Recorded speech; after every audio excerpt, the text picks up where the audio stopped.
Hi. Hi, Aaron. How are you doing? I'm good. How are you? Doing good. You look very dressed up today. Your earrings look beautiful.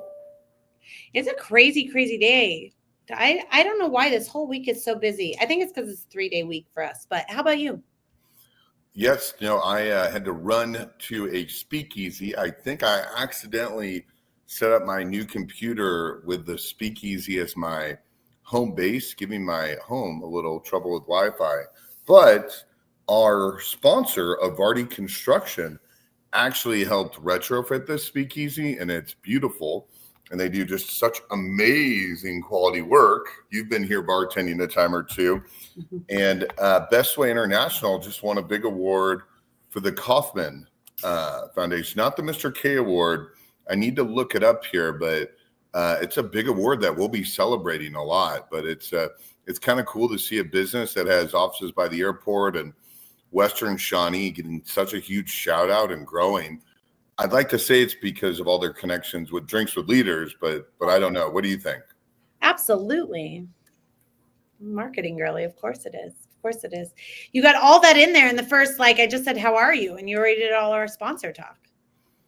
I should have done that, but I need to look. But tell us a little bit more about your event that you did this morning and all the great people you got to see. Oh, I went to the New House breakfast, and then I did a LinkedIn event it's been my nonprofit day. Then I did a LinkedIn class for Women's Employment Network. I've had a lot of nonprofit in my life this morning. And Really? then I did a meeting with another nonprofit. So it's been great. It's been great. Why so much non-for-profit? Is it just all the amazing things that you're doing? Well, I did the breakfast because I like to support New House. And I did the class because when asked me, yeah, I just like to support. I like to get back a little bit. So the Bestway International won the WIDA Award for International Small Business. So we'll be talking a lot more about that, but that's what we know so far. You know what they should do? They should tell their marketing company about that. I know, maybe. Well, I think it just happened hours ago, and you've been so busy just rocking and rolling. How did you know about it? Because this weird thing. My dad is fans of Bestway International, and he's fans of Riley Wiles because we grew up together, and he was just trying to tell Riley he's done a really good job. So your dad knew. That's how you found out? A 64-year-old man was reading something that came out. Put your dad on my email list so he can tell me when. He's, between gardening and finding out awards, he's your go-to person during the day. Your dad's 64. My dad's almost 80. Great looking man. So. All right. I don't know where we're going on this. Let us know if you're watching on Facebook, YouTube, or LinkedIn. Are you watching live or are you watching the replay? We've got Paul right here. He's watching. He's getting primed for he watches the show. Paul, you are co-hosting the week of July 7th because I'll be in Miami with my mastermind group. So if you want to see, how do I say this? Former frat boy extraordinaire show, tune in that week, right? Yeah, absolutely. Well, boy jokes, dad jokes, all the things, tune in that week. We probably should get a professional writer to write Paul and I's dad jokes. But, the interesting thing about Paul is he's been doing business in Kansas City for not that long. He's pretty young, but for 25, 30 years. But anything that moves in this town real estate wise, he knows about, and he's known about it for a long time. So he's a wealth of knowledge to people in Kansas City, and a lot of people rely on him for a lot of big help. Paul, did you know that my office got broken into this week? Uh-oh. It wasn't ours. It's just like the entryway into the offices. Paul probably knows. He does. Okay, let's be done. Let's just nobody cares about us. Let's just bring in these amazing people that are on the show today. Are you ready? Oh, yeah. Let me pull the worst music in the world. Where is it? Here it is. All right. Today, our guests are Quincey and Jack. Hello. Hi, guys. Welcome to Drinks with Leaders. Are you ready to get started? Quincey, you're going to go first. Quincey, who are you? What do you do? And how do you get to Kansas City? All right. So my name is Quincey Bernard. Nice to meet everyone. I'm glad to be on. This is fun. I grew up in Port-au-Prince, Haiti, so I'm Haitian. If you can't already tell by the accent, I went to school at the University of Nebraska Lincoln, so I'm a Husker. Graduated in December of 19, and currently I'm working in Overland Park at Adams Brown CPAs, or a CPA firm, but I'm on the wealth management division. So that's a little bit about me. Thanks for having me again. So, Quincy, tell us about undergrad in Lincoln. What was your favorite part? And then also tell us how you found Adams Brown and what Adams Brown's known for. Yeah, Lincoln, I would say it's a big small town, so it's kind of like the whole city's based around the university. So you Hmm. just feel like you're at a big school, but you're in a small. So it's just like a weird feeling, but I love it because you can walk pretty much everywhere. And I would say that Lincoln is also it was a very international school as well. So you got to meet people from many places in the U.S. Internationally as well. So I love that. Made my way down south after a couple of years of working up in Omaha. It's kind of like the joke is, what's the biggest city outside of Omaha when you're ready to make your next big move? And then it's Kansas City. So that's kind of how I ended up coming to Kansas City after uni. How do you end up in Lincoln if you're from the Caribbean? Well, yes. So, funny story is, I think I wanted to try something different because typically from the Caribbean, you either go to school in Florida, New York, or somewhere in France or whatnot in Europe. I just visited the university. I liked it. It felt very approachable compared to if I went to school like NYU that felt in the city. It's a lot to take in. So I feel like the pace of Lincoln or UNL would be easier for me to digest. And I also got the best scholarship package there. So that's kind of how I ended up choosing Lincoln, Nebraska. Okay, here's the thing. You told us in the pre-show that you speak how many languages, and uh, Right. talk a little bit about that. Right. So I speak three languages fluently, and then one, you could say, beginner level. So my native language is Creole, which is what we speak in Haiti. It's a mix of African dialects, French, and Native American languages. French is also my native tongue. English is, of course, my professional, the language that I speak, and then Spanish is also. I used to be fluent, but now it's more intermediate level in Spanish. Yeah. Scott, how many Four. languages do you speak? Give it So half. we'll say three and a half for the sakes of the show. Does Adams Brown know that about you? They do. They know I speak a lot of languages. Yeah, they do. They do. Okay, good. Just making sure they value that. They do, thankfully. That's pretty impressive. Awesome. Well, we're so glad that you are here today. Thank you. Okay, Jack, who are you? What do you do? And how do you get to Kansas City? Yeah, guys, thanks for having me. My name is Jack Denzel. I am from Overland Park, Kansas. Graduated from KU in 2023. Moved back to Kansas City. Live near the plaza now, and I own a business with a partner of mine, and we do credit card processing. Our business is called GLC Payments, and like I said, we do credit card processing. Um, kind of what that consists of really is whenever you go to a store or make a payment with your credit card, we facilitate that process for the business. And what separates us from a lot of other companies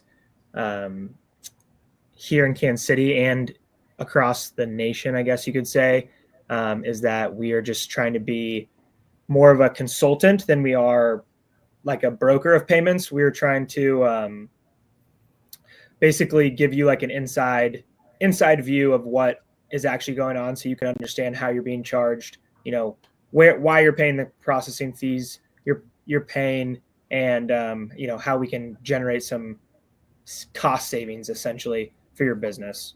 And then there's a few other things that go into that, but I don't want to bore your guys' ear off with that, but So I have Jack, so many questions. yeah. real quick, what was the business you had before that led you into that? And number two, have you seen Aaron Fulk at a KC Can event?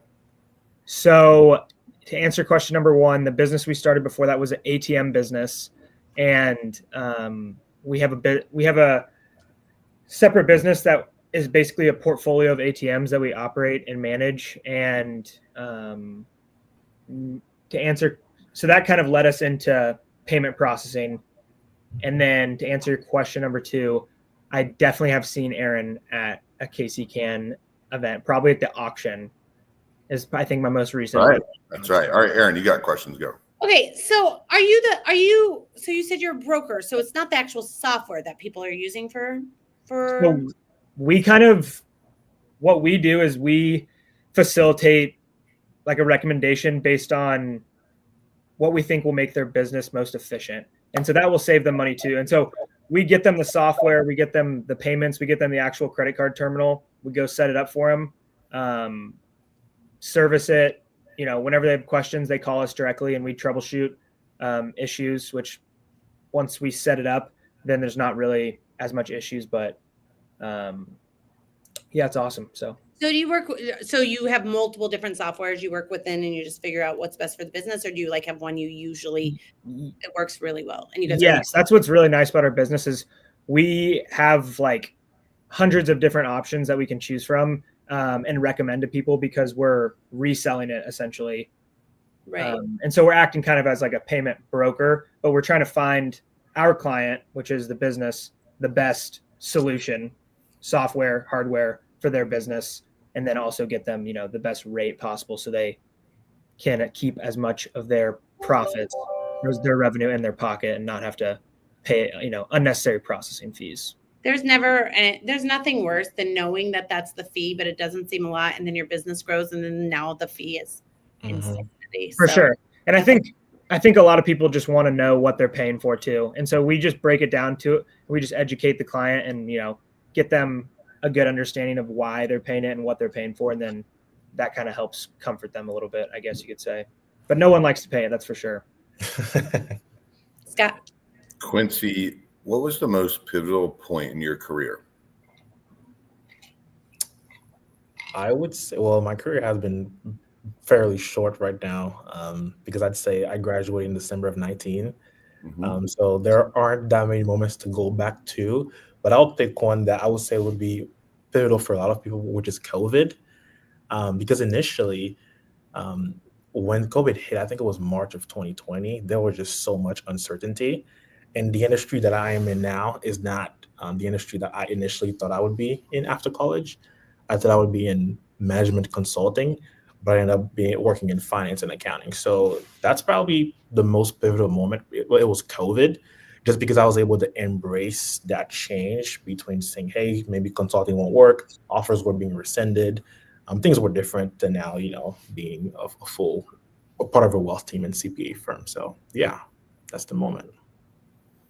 Do you help consult your clients a lot in terms of payroll or in terms of audit and tax? Tell us a little bit more about Adams Brown. Yeah, so for Adams Brown, we are a full service CPA and accounting firm. We also have CFO services. So the firm is divided into subcategories like closely held businesses, payroll, like you mentioned, and et cetera, audit. Me, I'm more on the wealth division where I focus with high net worth clients. So if they have a liquidity event, they sold a business, they're buying a business, and we help them manage that by also focusing on retirement savings and for their family. So the firm does a lot. I'm very focused on the wealth division of the firm. I have a huge question here. Go ahead. Okay, so I have had this conversation with a few people that have been in your space before. Do you get pushback because you are so young when you want to talk about retirement and that kind of stuff? And how do you overcome those objections? That's a great. I didn't think you were going to ask that, but that's a great question. I would answer the second one first. So I think making the question about the client is very important, because once you shift the focus from you wanting to help them or get something from them to actually helping them with their need, it's a totally different story and conversation. So if you have an actual need that I can help solve or my team can help solve, or we can come together to help solve it, that completely takes away how young I look and whatnot. And the second thing I'd say too is once you come to the table very confident in your skills and ability, and you can under promise and over deliver. The client typically loves that, and they are an advocate for you. So sometimes initially in my first meetings, I have gotten that, But after the first meeting and, after, doing well for the client, they typically are very happy. So I'm proud to say that we navigate that pretty well. I love that. I love that. Great question. So, Jack, what is the most pivotal point in your career? I would say the most pivotal point in my career is probably when we decided to start the credit card processing business. The reason, because I think there's a lot of just growth potential and a lot more potential just in general to pick up more business, more high volume business, and just grow the company altogether. So that's the most pivotal point in my career so far. So talk to the audience a little bit more about what you were doing right after college and how that was going, and then why it was a tough decision to make the move. Yeah, for sure. So right after college, I started at we had the ATM business, and I started at a commercial real estate company, worked there for about a year and a half. Really enjoyed it, but we had this other company, the credit card processing company that we were starting, and we just wanted to go, full force into that. And I guess you could say that's probably another pivotal decision of mine, is just to decide to put all of, my eggs in one basket and put all of our time and energy into this business. So how are you currently finding, because when you decided to go all in, right now, all of a sudden you need to find a lot of clients. How do you find your customers? I would say a lot of our customers that we've had success finding so far have been found through just identifying certain markets that either are easier to, or certain industries that are easier to infiltrate or easier to convert people from. And what I mean by that is just, for example, if it's just a regular bar and restaurant, there's a lot of different POS systems out there that are very similar. And, we could come in and provide them white glove service with better pricing and, new equipment, and we could get their business very easily. But when you're dealing with like a Fortune 500 company or, a big company like that, like a big company in Kansas City, it's obviously a lot harder to get your foot in the door. So I would say that we're finding a lot of our business through just reaching out to businesses that we think we can work with already, that we think we have a chance with, finding a mutual connection sometimes either to who we think the point of contact is or someone at the business. And obviously any kind of warm referrals or introductions and leads that we get are really huge. And I think something that I learned from Scott is that, if you can build a relationship with somebody, then they want to help you and they want to work with you. And obviously it's a two-way street. So whenever I go onto a business that we're prospecting for, I'll try to find somebody that I know that knows someone on their like leadership team or their team in general, and just take that person out and start building a relationship with them, and continue to try to help them, and then they'll in return hopefully help you get connected to someone or get you an idea or something like that. So good old sales. That's how you're getting. Yes, for sure. Long story short. All right, Quincey, how's your 2025 going? And how are your 2025 goals going? And how can the Kansas City community help you get there? Yeah. When we say goals, is it just personal? Is it or work? Is it everything? Can I put everything in there? Whatever you want to talk about, Quincey. Okay, I would say one of the main goals I had moving to Kansas City, I moved here 3 years ago, was to get more involved in the community. But for me, sometimes I'm a homebody unless I'm traveling or going to Colorado and doing something fun. I like to stay at home. And this year, I think I've really pushed myself out of my comfort zone to go out and meet people. So I started to be part of the Kansas City Symphony Forte Young Professionals Committee. So we're organizing the event for October 2nd of this year at the Kansas City Symphony.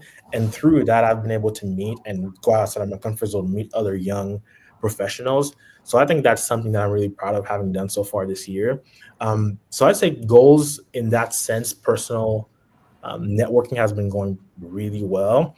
And I would say that how Kansas City can help is just organize more events like such as this one. This is a really cool way to connect with Scott, connect with other young professionals. So yeah, just Kansas City putting more events for us to attend. I think that's all I can ask for. Do you think it's a good way to connect with me too? I do think, because now I know more about you than I did than before. So yes. So Aaron's also really good friends with Sean Kennedy. Oh my that goodness. you work with, yeah, and so yeah, you're gonna get it. But Sean was a really good mentor to me, so maybe that's why my name's ringing. How do you guys know Sean, if you don't? Connected him to Adams Brown, Interesting. That's I pretty- will definitely let him know that. and because I was friends with Aaron, I was able to connect him to Adams Brown. Got it. Small world. No, that's wonderful. So for you, a lot of it is personal growth and putting yourself out there. Yes, I would say so. And I mean, I joined Adams Brown less than a year ago, so there has also been a career change. Sean's office is actually right across from mine, right there. But joining a new firm, you typically want to prove yourself. You typically want to do well. You typically want to represent your firm in the best light possible. So I would say a goal of mine was to also do that, to get adjusted, to pick up the pace. And so far, it's been great. So yes, both personal as well, personal and business as well. Yeah. What is the best way, Quincey? What is the best way for somebody to connect with you? Connect with me. I would say LinkedIn is really good because I actually answer my LinkedIn if I know the person, of course. So LinkedIn is really good. Also by email. My email is qbernard@adamsbrown.cpas.com. So someone can just email me, or just call the main phone line of the company, and they'll get to me. But LinkedIn, Quincey space Bernard, and that's spelled Quincey, Bernard, Bernard. Send me a LinkedIn invite. I'll accept it. I'm very easygoing. So yeah, that's probably one of the best ways to connect with me. Awesome. All right, Jack. How are your 2025 goals going? And how can the Kansas City community help you? I would say I'm going to talk about my business goals, and I guess this relates to my personal goals too. But one of my goals is just to connect to as many business owners and just businessmen and women in Kansas City this year as possible. And it kind of goes back to what I was talking about on the last question about just building relationships with people. And I think that's just one of the things that I really enjoy, whether it be business or personal or both. It doesn't really matter to me. I just think that it's cool to just be talking to people and hearing about what they've done and what they're doing and what they're trying to do or what they want to do. And then if you can kind of help anyway, then it's always just an added bonus. So, but I would say that it's definitely my biggest goal right now is just meeting with as many people as possible. And I think that will also correlate to getting more prospects and potential clients and helping more people save money on their credit card processing, but also grow our company. So maybe talk about a unique pivot of a new industry vertical that you do that not a lot of people work with. Wait, I'm sorry. Say that one more time. Yeah. A unique industry that you work with that you pivoted on. If you're allowed to talk about it. No, yeah, for sure. I would say like we're doing a lot of stuff for bars, restaurants, dive bars are fun to work with. We're doing a lot of stuff for retail businesses, like Family Leisure is a big business that we just took over in Lenexa to do the credit card processing for them. But plumbing services, HVAC, any kind of stuff like that. Anything you can think of with somebody using a credit card. Is it just B2C or do you do B2B as well? No, we'll do B2B. But it's just once you start getting B2B, it's people still use credit cards, obviously, but they start doing bank transfers and that kind of stuff more frequently. But we still will definitely we love to do B2B. So I think there's got to be a space there though, because I don't know if like I'm starting to see in small business world a lot of talk about like why it makes sense to switch to ACH and how many small businesses are like, no, I just want to take the credit card because I don't Yeah. want all the extra stuff. So I still think there's space there. I see a lot of like, like webinars on it and stuff. Yeah. No, the reason I like it is just because every business really needs it. So there's like unlimited clients, just like insurance and marketing. Every business needs it. As they don't know how much they need, but they definitely need it. That was such a good layup. Hey, what's the best way to get a hold of you? The best way to get a hold of me is my LinkedIn. Okay. Jack Denzel at LinkedIn. I have my name, I have my email and my phone number in there. And feel free to call me or text me. And then we also have a website. It's called glcpayments.com. Nice. Yeah. Okay, look. Okay. Thank you, Aaron. Absolutely. All right. Here's the thing. I did have one earlier. I didn't do this to you, but when Quincey was talking about all the languages and you had to go next, Ben said, follow that up, Jack. So you tell your friends to be nice to you. Thank you guys so much for coming on here. Go connect with both Jack and Quincey on LinkedIn. Scott, thank you so much for co-hosting.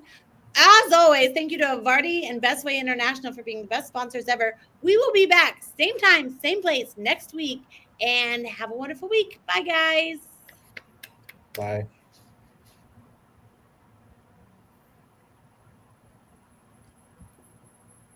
Not ending.